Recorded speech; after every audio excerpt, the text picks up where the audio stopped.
सोचिए, भारत की धरती के नीचे एक ऐसा राज दफन था जो हमारे इतिहास को हमेशा हमेशा के लिए बदलने वाला था। एक ऐसी कहानी जिसने पूरी दुनिया को सच में हैरान कर दिया। आज हम बात करने जा रहे हैं सिंधु घाटी सभ्यता की। तो बात शुरू होती है 1920 के दशक से।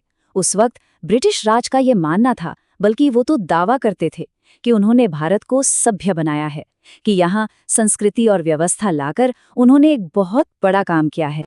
लेकिन उन्हें इस बात का जरा भी अंदाजा नहीं था कि उनका ये सारा घमंड बस टूटने ही वाला है, क्योंकि इसी भारत की जमीन के नीचे हजारों साल पुरानी एक ऐसी हकीकत दबी हुई थी जो उनके सारे दावों की हवा निकालने वाली थी। तो सवाल ये है कि मलबे के नीचे दबी इस भूली हुई दुनिया की खोज आखिर हुई तो हुई कैसे? चलिए जानते हैं। देखिए, ये खोज कोई एक दिन में नहीं हुई। इसका सफर करीब करीब 100 साल लंबा था। शुरुआत हुई 1829 में, जब चार्ल्स मेसन नाम के एक घुमक्कड़ ने पहली बार हड़प्पा के खंडरों को देखा और उसके बारे में लिखा। फिर दशकों बाद 1921 में असली कामयाबी मिली दयाराम साहनी को, जिन्होंने हड़प्पा शहर को दुनिया के सामने रखा। और कमाल की बात देखिए, ठीक अगले ही साल 1922 में आर.डी. बनर्जी को मोहनजोदड़ो मिल गया। और फिर 1924 में जॉन मार्शल ने पूरी दुनिया के सामने ऐलान कर दिया कि भारत में एक नई प्राचीन सभ्यता की खोज हो चुकी है। और इस खोज ने जो शहर दुनिया के सामने रखे ना, वो किसी के भी होश उड़ाने के लिए काफी थे। ये कोई मामूली शहर नहीं थे, ये अपने वक्त से सदियों, जी हाँ, सदियों आगे थे। और हम किसी छोटी मोटी बस्ती की बात बिल्कुल नहीं कर रहे हैं। ये सभ्यता 12.5 लाख वर्ग किलोमीटर में फैली थी। सोचकर देखिए, 12.5 लाख।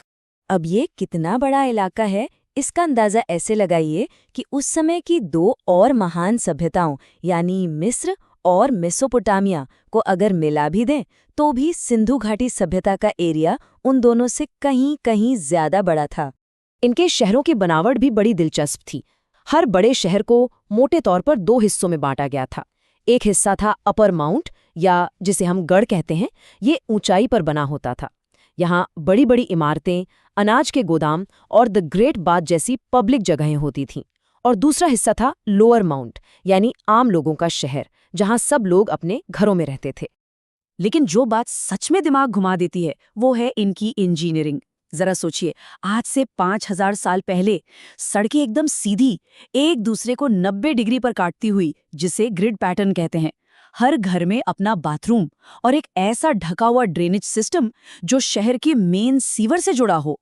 पानी के लिए सार्वजनिक कुएं थे और सफाई के लिए सड़कों पर कूड़ेदान भी रखे होने के सबूत मिले हैं।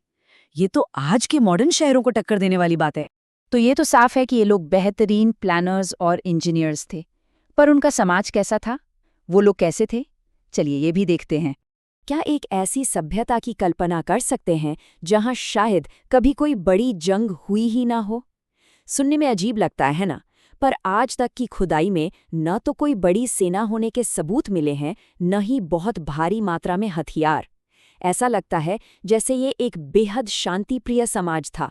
इनकी अर्थव्यवस्था बहुत मजबूत थी। खेती में ये गेहूं और जौ तो उगाते ही थे, पर सबसे बड़ी और कमाल की बात ये है कि दुनिया में सबसे पहले कपास की खेती इन्होंने ही शुरू की थी।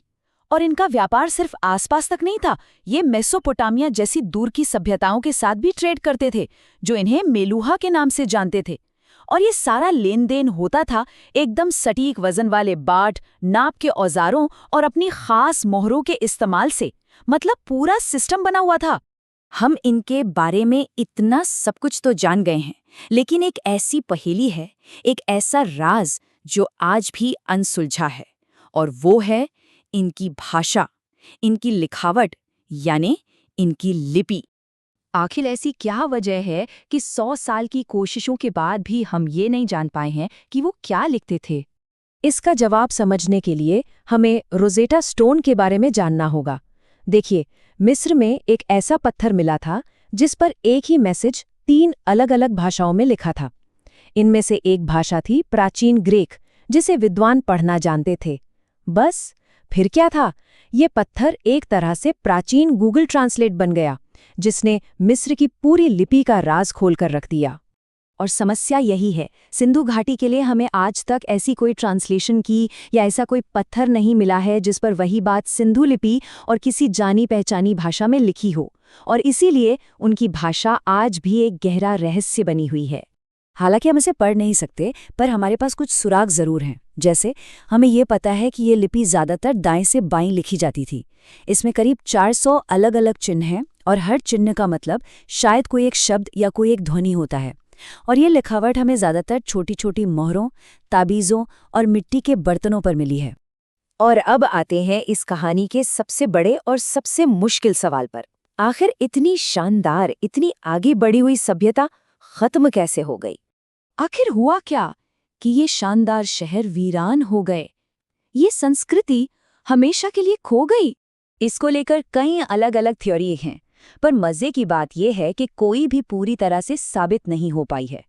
कुछ एक्सपर्ट्स मानते हैं कि जलवायु में बदलाव, जैसे मॉनसून का रूठ जाना या सूखा पड़ना, इसका कारण बना। कुछ का मानना है कि भयानक बाढ़ या भूकंप ने सब कुछ तबाह कर दिया। और एक थ्योरी आर्यों के आक्रमण की भी है, हालांकि इस पर आज भी बहुत बहस होती है। एक दिलचस्प बात यह है कि मोहनजोदाड़ो शहर के अवशेष बताते हैं कि उसे कम से कम 9 बार फिर से बनाया गया था, जो शायद बार बार आने वाली विनाशकारी बाढ़ के बाद हुआ होगा। इससे ये तो पता चलता है कि वो लोग बहुत जुझारू थे, लेकिन आखिर में कुछ तो ऐसा हुआ जिससे वो भी उभर नहीं पाए। 1700 ईसा पूर्व आते आते ज्यादातर बड़े शहर खाली हो चुके थे।